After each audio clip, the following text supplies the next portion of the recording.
Alam niyo po yung surprise namin? Po. I know. Oh.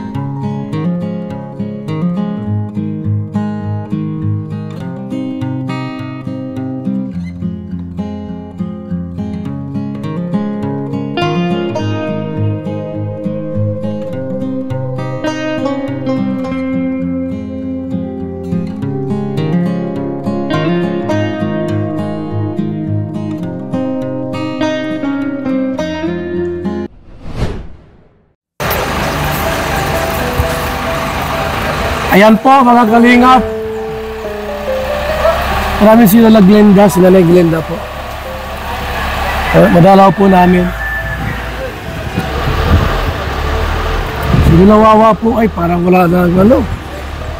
Tindahan, sirado na ata ang tindahan na ito. Wala nang tindahan o sirado na o. Uy, sirado ng tindahan, kawawa naman. Ano nangyari dyan? Sarado ng tindahan po mga kaibigan. Yan po yung tindahan po ni Lola Glenda, Nanay Glenda. Tao po! Tao po!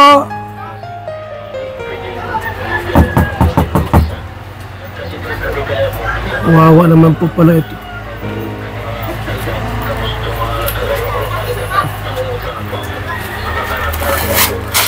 Tao po!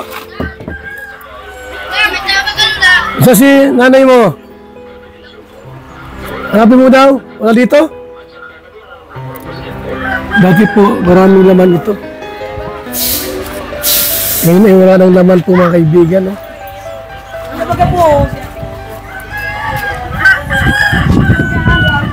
Nay, anong nangyari sa tindahan mo? Wala nang laman? Ha? Kumusta ang laman yan? Ay, wala nang laman. Wala nang laman pala ito.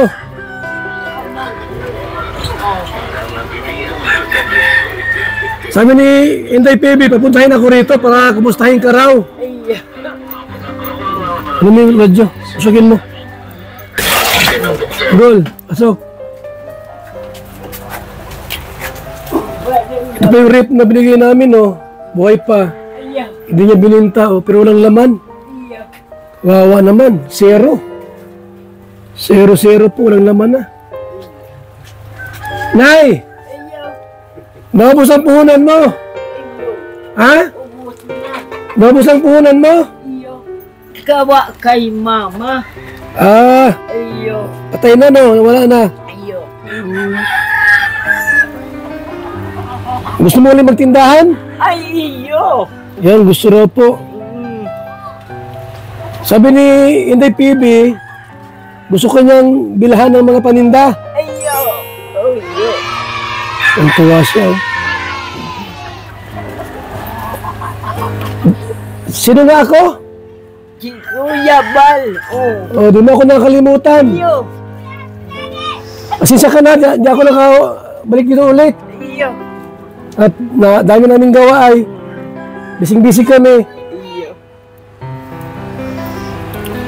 Ayaw mo baka next week may tindahan ka uli. Iyo. Ha? Ay, iyo. Salamat.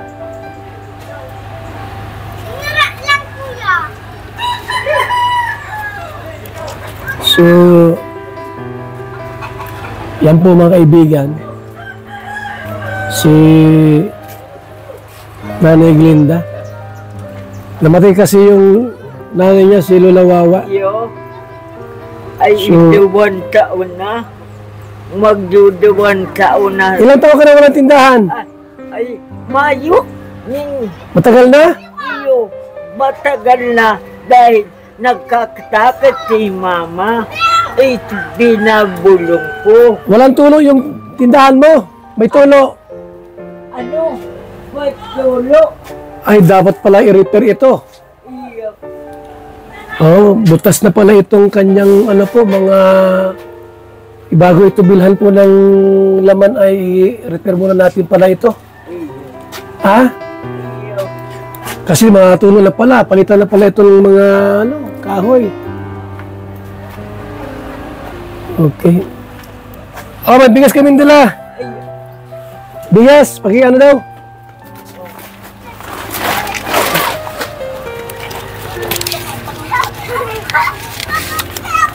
Oh, pera oh. Ha? Pera. Salamat. May bigas ka doon, ha? Iyo. Ngayon, yung tindahan mong ito, itong tindahan mo ito na wala ng laman, ay bibili ako ng mga paninda nito. Mga kalingap. Yan o, walang kalaman-laman po. Bibili ulit ako ng panlaman dito. Naubos ang paninda niya ay. Iyo. Kagawa kay mama. Gawa kay mama, nagtasakit. Nagkasakit? Iyo. Bulag na adawang mata. Ay, nagkasakit. So, sige lang, Nay. Basta na, ha, yung tindahan mo. Magkakalaman din po uli yan, ha? Iyo. Umiyak. Salamat sa Diyos. Sige po, at kami pong bala maglaman yan, ha? Iyo. Naalala mo kami? Iyo. Sa iko ka mo lalaligawan. Dati kasi ito po, punong-puno ito ng laman, kaso nagkasakit nga yung mama niya at namatay din po, kinaubos yung laman. Pero muli po mga kalingap, sabi nga ni Inday PB, bisitahin ko raw uli ito si Nanay Iyo. Linda. Yan na po, wala nang laman talagang kanyang tindahan. Wala. Galay nilig-dinig ko lang dyan. Manang naman. Grabe ang nangyari pala, parang binagyo. Iyo. Parang binagyo yung bahay ni Nanay, super. Talagang ubos. Yung palang, ano mo na, yung palang tindahan, wala na rin, sira na rin pala yan. Oh, palitan ng yero. Kahoy. 1, 2, 3, 4, 5. 1, 2, 3, 4, 5, 6. Kahoy pa. Ay, ano na lang na kahoy na yan? Ha? Hindi na lang. Dinay, pwede dapat yan ay ano din. Bagong kahoy din po. Ha? Para na yung tindahan mo ay, ha? Makasimula ka uli. Iyo. Ano? Yung rip mo, di sira. Ay, di. May kuryente dyan o wala? May kuryente? May doon. Ah, may kuryente. Oh. So, okay. Oh. Wala problema ang rep mo. Iyo. Mabutit, hindi mo na ibenta. Ay, dai. Dai ko na ipa. So, walang laman. Walang laman. Ang tindahan ni Nanay Glenda. Iyo. Ubos ang laman. Wala ng laman. Yan nyo po at mga kalaman din po yan. Ubos ang laman. Walang kalaman mga kaibigan. Naubos. Tirador! Kasapin mo. Naubos ang laman ng tindahan niya ay. Naubos yung laman ng tindahan. Ay, ganyan. Kasapin mo siya kung anong, kumusta na ka mo?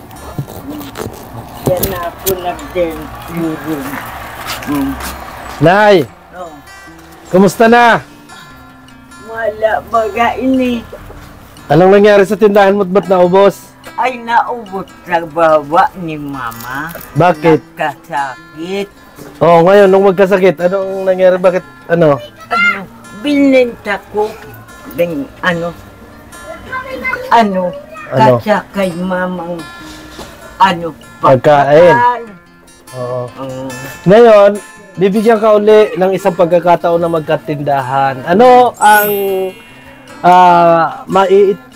sasabi mo sa amin o para masatisfied kami na hindi na mauubos yung tinda mo? Iyo, maading dain na dyan mauubos. Kasi nagada naman na si mama. Oo. Oh. Ngayon, ano yung prueba mo para talagang yung sure na hindi mapuputol yung tindahan mo? Kasi sayang man ilang pagkakataon, dalawa na. Ay, dalawa na.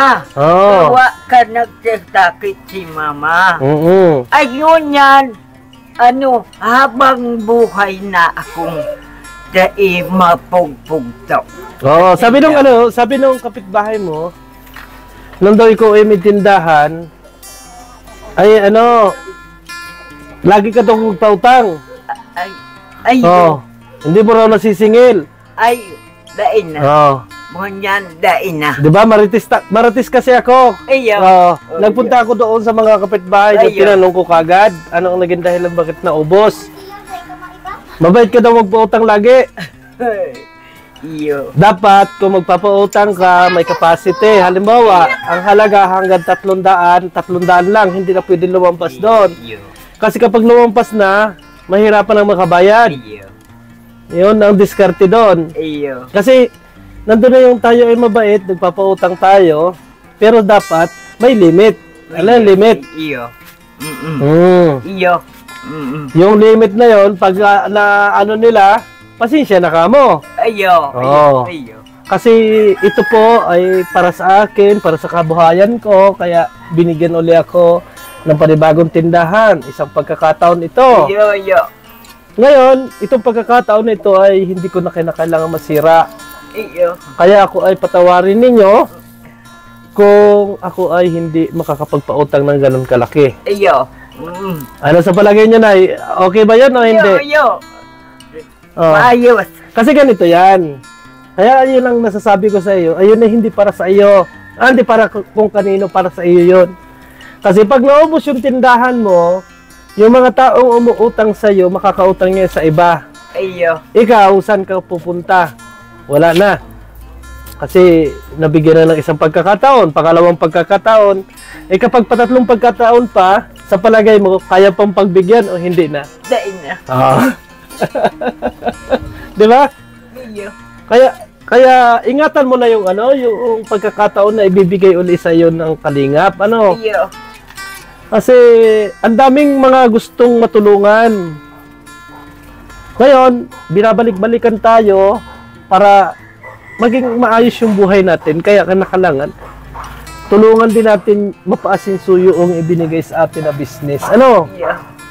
Naunawaan ko yun ang sinasabi nila na nagpapautang ka, mabait kang pautanga, mangutang, ay halos hindi nababayaran ng matagal kaya nauubos yung tindahan mo.